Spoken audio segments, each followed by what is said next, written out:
Hi people, how you all doing? Welcome and welcome back to the channel. It is Sandra here and I'm back again with another video that I'm hoping we are all going to love. I'm hoping it's going to be educative or interesting or just fun, okay? So, the video of today says, simple argument crushes, diversity is our strength, lie. So I think diversity is our strength is a lie and a simple argument crushes it, okay? So first time I'm going to be getting into this, obviously this is from Charlie Kirk. Who else? Okay, Charlie Kirk, and I'm going to be getting into it for the first time. And without further ado, let's just hop right into the video. Comments on your DEI statement about seeing a black pilot, right? Prior Air Force vet, worked in airframe my 7 years while I was in before I was medically retired. So I fixed them for a while. I become a pilot. Let's say I'm your pilot. You see me. I want to know your reaction to seeing me as your pilot. Yeah. Do you immediately think like, oh, I'm glad I see him? Or what did I say? If I remember correctly, you said you see I believe you see a black pilot at this time.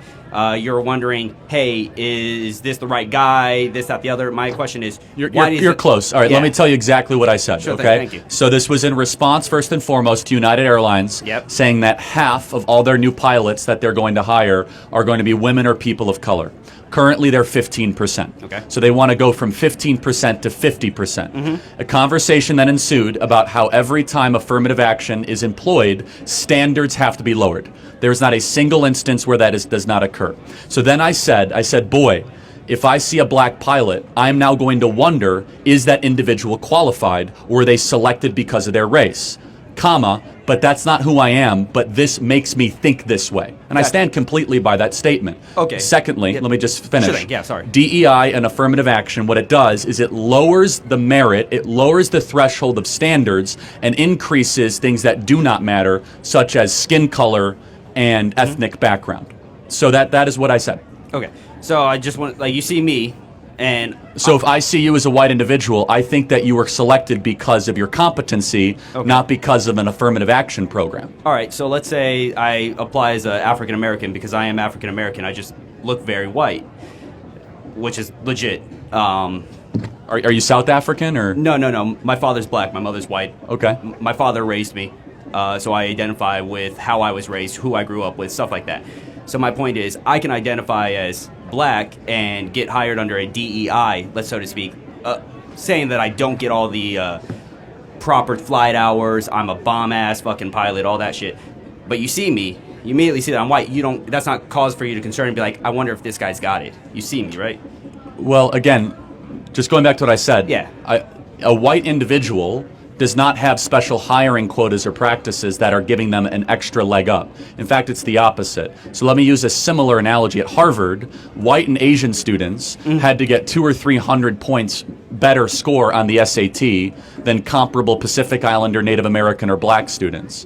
And this happens across the board. This is happening in medical schools. This is happening in surgical practices. So your example aside, you immediately assume when you see a macro trend that affirmative action and DEI means we're going to elevate race above competency.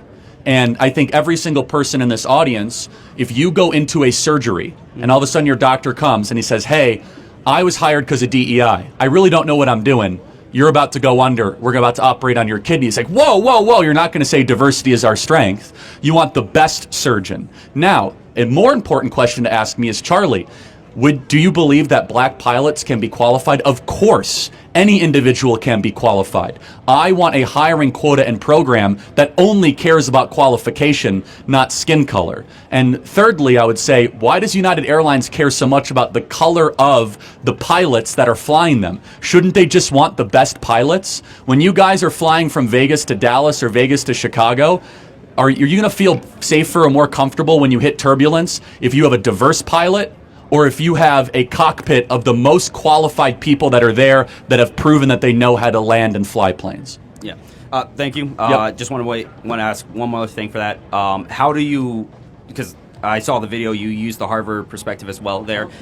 How do you feel about legacies in that regard? Because legacies obviously have a leg up in getting into certain institutions just based on who went there before them that is close to them. How do I feel? I think legacies are somewhat against merit, to be consistent. Yeah. So I mean, just want to make sure you're but consistent. I will say though that the study of legacies have been done because their parents are smart. They're usually actually pretty smart. And so the moving average is that legacies aren't nearly as unqualified as some affirmative action people, but there are plenty of unqualified legacies that get into Ivy League institutions, to be consistent. Sweet. Thanks. Thank you. Appreciate it. Anytime. That honestly is one of the most cordial exchange in form of a debate that I've gotten into between Charlie and a college student, because if you guys watch my previous videos on Charlie and like when he's like on a debate, it's always tense. I was like, oh my god, but this time they're just cordial. And I feel like two intelligent men that had like a question and that had an answer were conversing. So it was quite refreshing to be a part of. It was quite refreshing. I was like, But yeah, I mean, I definitely do understand where the college student is coming from, and I also do understand Charlie's response. Obviously, I feel like the college students, as he said, encountered Charlie and also watched a couple videos, and he had some questions, and then he asked Charlie in a very, very cordial and respectful way, which in my opinion, I really do appreciate it. So yeah, and what Charlie is talking about is like it's real. There are most companies that in order to put up this front of unity, diversity, inclusivity, they tend to lose track of what is really essential. Okay, and in this instance, instead of they looking for qualification, looking for quality, looking for the best, they're looking for race inclusivity. Okay, now I don't need anyone to get me wrong.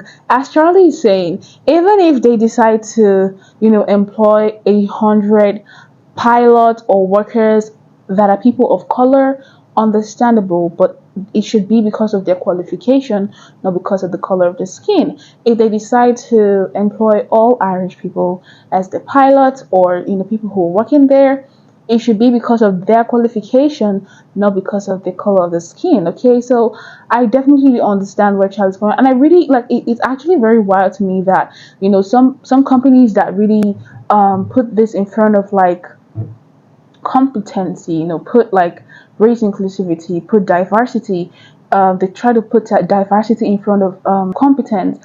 It's really scary because you should really prioritize competence. Okay, if it just so happens that the competence is diverse, I mean it's a win-win. If it so happens that every race is in your company and they are equally qualified for the job because they are good at the job, I mean, all the best, because as he asks, would you want diversity in a place where service is being rendered to you, or would you want professionalism and capability? Me, I would want professionalism and capability. Okay, so anyways, we did get into this. Definitely, this was quite refreshing. I wish most college students that come on here to talk to Charlie can just be like this, like just chill, bro, But anyways, we did get into this. I want to know what you all think about this down in the comment box. Do all to like, comment, share, and subscribe to my channel if you have to do that. And upon to the very next one, hopefully we do all convey here in the next one. Let us keep on staying safe and healthy.